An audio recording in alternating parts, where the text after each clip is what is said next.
Ladies and gentlemen, hello and welcome to a new episode of our program Culture Magazine, during which we're going to bring you the latest cultural movement taking place in Egypt.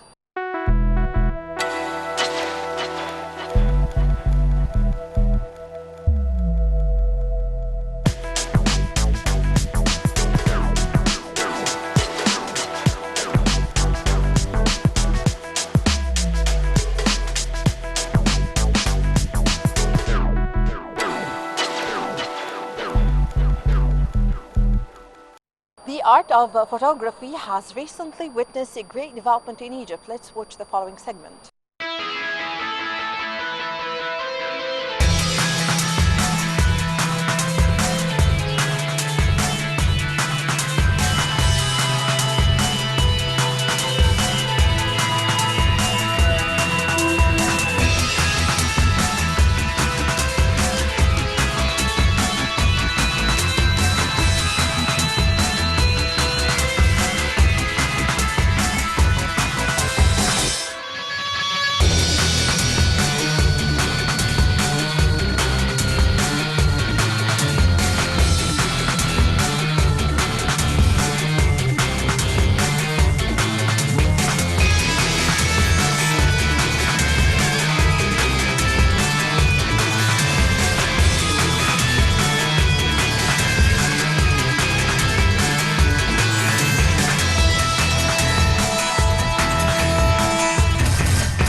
Welcome to our fourth exhibition, Farah Photography, which is the joy of photography.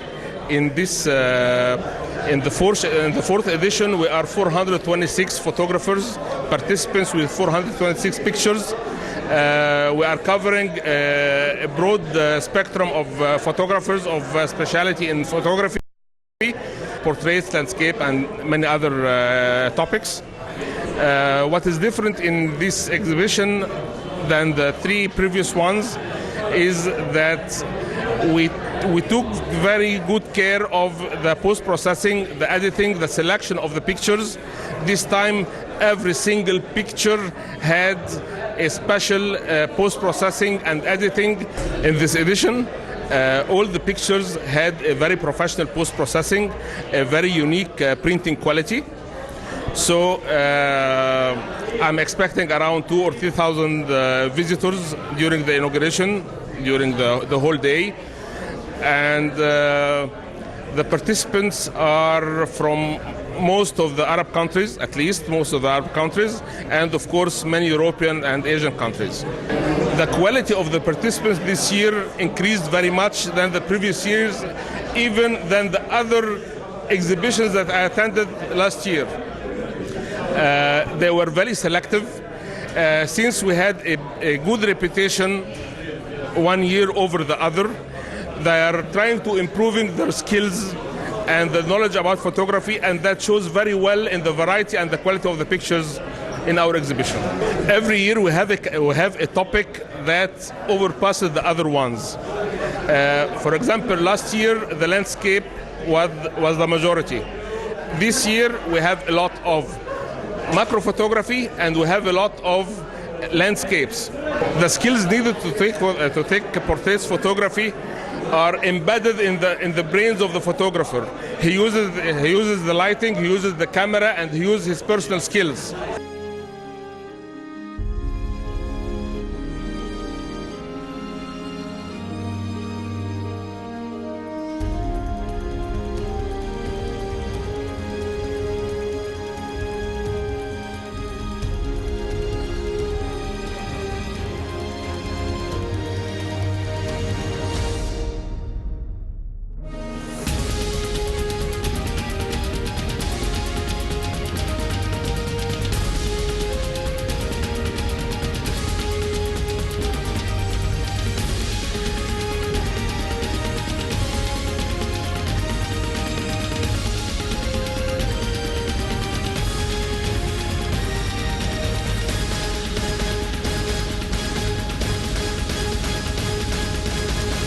This is my fourth time in the exhibition. For me this year it's very new because he's been a lot of people wanted to be part of this, and he was really concerned with the quality of the pictures, so there was a challenge of picking the pictures and picking something good. There are 400 photographers beside me, 399 beside me, so it's a very big challenge to do such a big exhibition. It's the biggest in Egypt so far for now. The group has helped me personally a lot to become a professional photographer, doing photographers for some celebrities, but it also helped the young people attending with us. It's a great chance. There's a very big number, so everyone is helping everyone. The critique and the group helps a lot. Everyone that needs any answer on any question, Mr. Boulos is there to help, or the admins or parts of the group. The young people are really talented, definitely more talented than our generation. They're doing great work, and Mr. Boulos supports them a lot, especially like he's, I think, the only one that has an exhibition with the young people under 18. So you'll find a lot of people under 18 here doing their photography work, and people above 18. So they feel like their pictures are not less than anyone who's old enough to do their pictures. He supports them a lot. It's a great challenge and a great work, and I really appreciate having someone like him supporting all of us. The exhibition this year has a lot of different variety. There are different types of portraits. Portraits in general, there are like the face portraits, there's the full body portraits, and there's the environmental portrait where it shows the environment of a person. What's different from each portrait is the photographer and how he sees the person he's taking a picture of and the soul he's taking. So when you look at each picture, you're going to find different lighting that gives a different feeling. Also, having black and white pictures gives a whole different feeling and an idea about the person. The eye, the focus of the placing of the eye in the picture, everything, like the more you know about photography, the more you appreciate and see the differences. Photography is like painting with light. It's all about light. So even with colored pictures, you can see the light, but with black and white, you can see it more. Everything is more clear because colors attract you in general. So when you see it in black and white, the contrast has to be great. The grays, you have to see all the tones of the grays. So far, everything you see here, like whether it's black and white or colored, you see the different lightings. You see the Rembrandt light on some of the eyes, like that triangle. You see. You can see a lot of differences. I can't talk about every detail, but I hope you guys take a look around and see, like, I'm very blessed to be with all of those amazing artists. My picture is kind of conceptual, not really conceptual, but it's in the sand. It's the footprint of a human being and the marks of a tire of a car. And it's about man versus machine. How now, like, our input in the earth and how, like, the machines are invading and they have an equal input to the person, to the humans. So it's all about looking and thinking about the technology and the machines and how they're taking over our environment. Photography is definitely a very, very big science. It's not just feelings, it's science, and you have to learn a lot. The more you learn, the more you feel like you know nothing and you need to do more and focus on the subjects you know. For me, it's an expression about myself, like any sort of art. It expresses what I see and what I know and what I like. I think, like, it's a great hobby and a learning experience, especially like with the editing and everything. I see myself doing better and knowing more each year. I challenge myself to read more. It's all about knowledge, so I have to read every day. I have to watch YouTubes every day in order to be better. I have to practice every day. Definitely, I would love to be one of the biggest names in the family portraits part.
For me, it's the first time to participate in this group.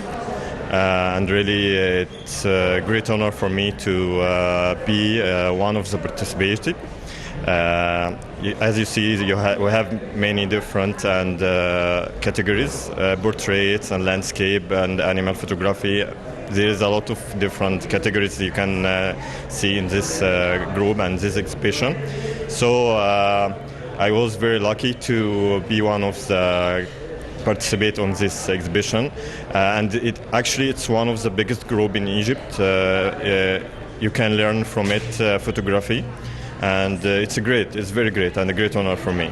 There is different category of photography. Portraits, each one of them has to be or you have to know how to deal with this kind of photography, such as portrait. You have to have connection between you and the one you will take the photo from. So it's everyone has his own style, and it's like footprint. Everyone put it in his photo. So for me, I like different kind of photography, such as landscape. It's my favorite. I do portraits from time to time, but it's not my main. Today, I participated with such portrait picture, so it's something new for me to have this kind of photo on exhibition. So it's very nice. I have to say, it's very nice to be one of the participants today. My picture today is I took it from a sailing boat. I was on like a small trip at Nile. So I was not like preparing for such picture. It's just come like this. I found a sailor man trying to deal with the ropes of the boat. So he attracted me how he looks and how he do his job. It's very tough. It looks tough for me. So I decided to take such picture to show how his work is very hard, and it's not easy for anyone to do what he is doing. This is a picture I tried to use it, and I participated with it, and I was lucky to be chosen. My picture today is black and white. I like to use it when it's something relating to feelings for me, like portraits, old men. I like it to be black and white, so it gives you emotion, and when picture have colors, it's it's not distracting, but it's like you can get out from the picture and try to figure how is the colors of the picture. But when it's black and white, you only see white and black, and for sure the subject is lighting. It's about lighting. So when the lighting is good lighting, you can feel the picture, that you can look at it. Photography for me is like the air I breathe. It's one of the biggest hobby that for now it's the only hobby I do when I want to get out of mood, and life is full of distress and a lot of things that can affect in your life. So when I do photography, for me it's like heaven. So I just free up my mind, and I use my camera and my tools to get out of any bad mood.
Opera House plays a big role in the cultural movement in Egypt.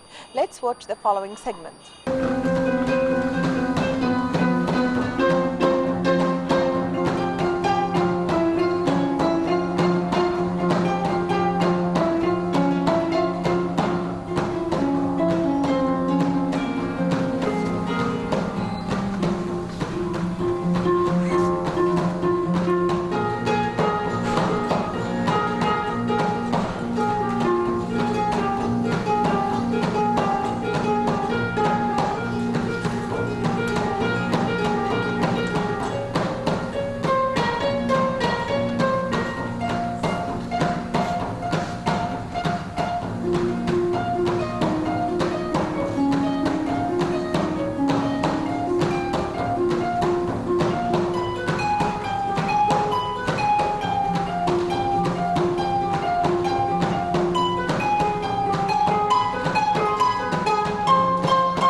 Saad Zaghloul Cultural Center has recently hosted 5 visual art exhibitions.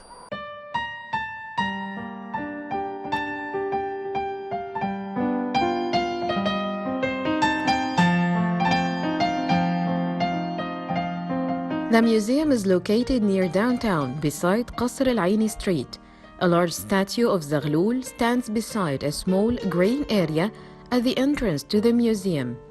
Beit al-Ummah was built as a residence for the nationalist leader of modern Egypt and founder of Al-Wafd party, Saad Zaghloul.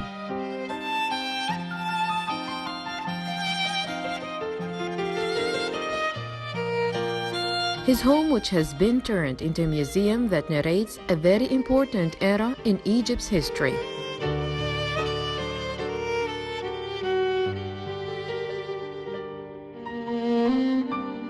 The first hall, named the Small Salon, where Mrs. Safiya Zaghloul received her guests, is furnished with expensive carpets and furniture. The wall is adorned with family photos of Mustafa Fahmi Basha, Zaghloul's father-in-law, Safiya, and her mother.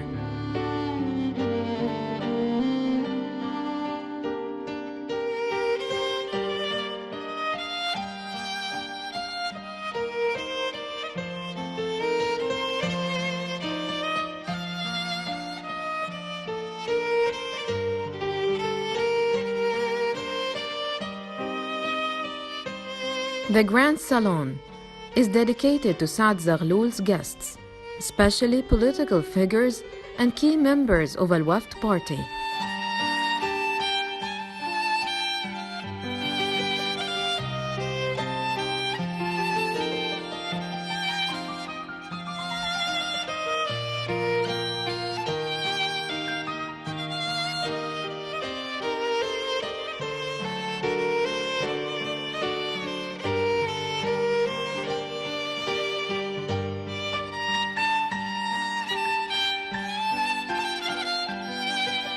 The Grand Salon leads into the Grand Hall, which witnessed the meetings of different delegations from the Egyptian people. The room contains small statues and newspapers and magazines that were read by Zaghloul.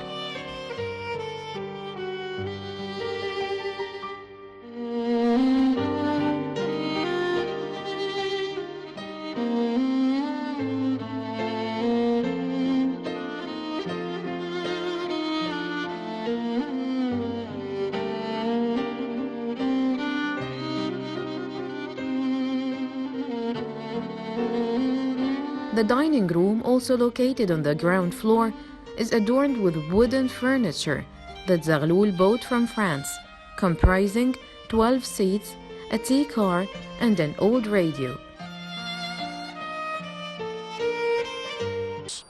A very good idea to use the old houses, monumental like that one. This was the house of the nation where Saad Pasha lived, and this area here saw the beginnings of the 1919 revolution and the shining of a man, instead of building his tomb, led a revolution. So here I am very happy to see that this place is being used as a cultural center, and that's the first time I attend something in it, actually. So that's a wonderful step towards, first of all, making these places known. Second, in using them into increasing the awareness of the Egyptian people towards art and even more cultural events, and eventually some maybe activities, collective activities that would lead to a better culture in the on the Egyptian scene. The second floor in the museum represents family life.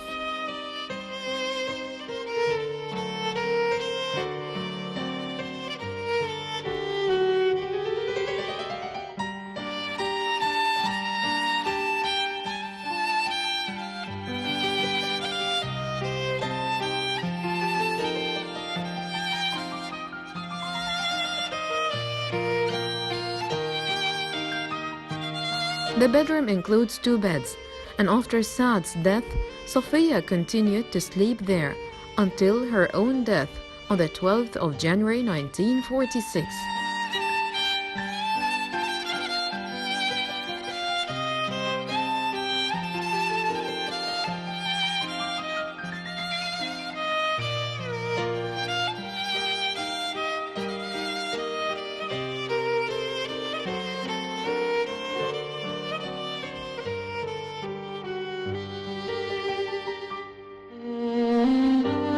Next, there is Zaghloul's private room, where you can see his ceremonial wear and the suit he was wearing when he survived an assassination attempt at a railway station in 1924.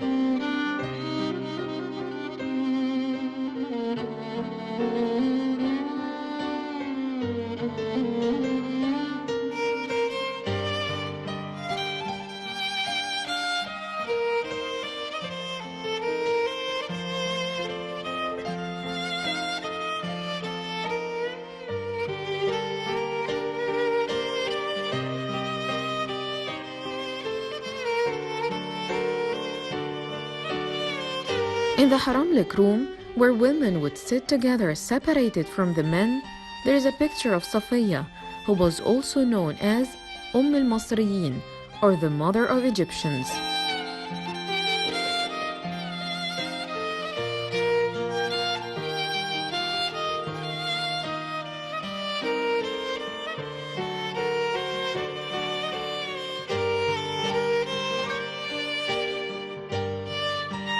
There is also a large library with over 5,000 books in different fields.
نحن مع معرض تصوير أو شغل مختلف الحقيقة، معرض متنوع لمجموعة من الفنانين يمكن بيربطنا. I took part in this exhibition with a group of artists, and the guest of honor is Henry Shiha. The location here is in Saad Zaghloul Cultural Center, and it's beautiful.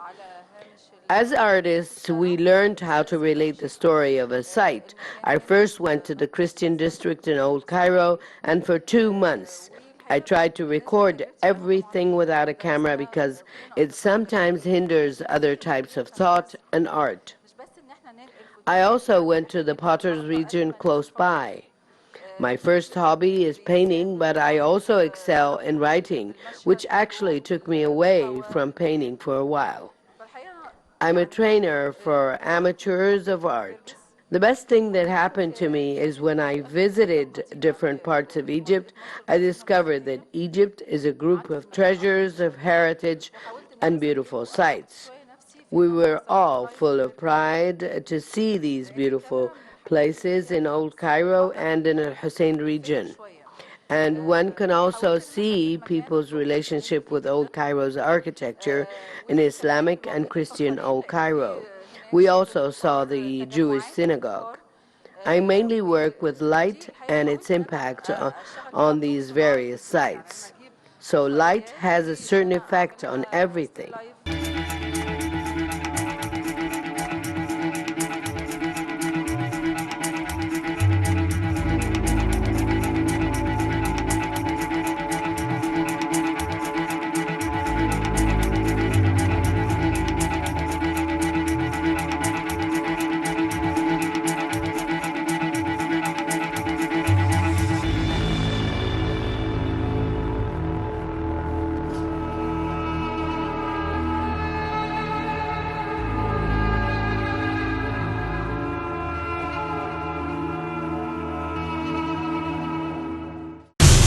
Well, with this, my dear viewers, we come to the end of this episode of our program, Culture Magazine. I hope you've enjoyed being with me. Please wait for me in the next episode. Until then, goodbye.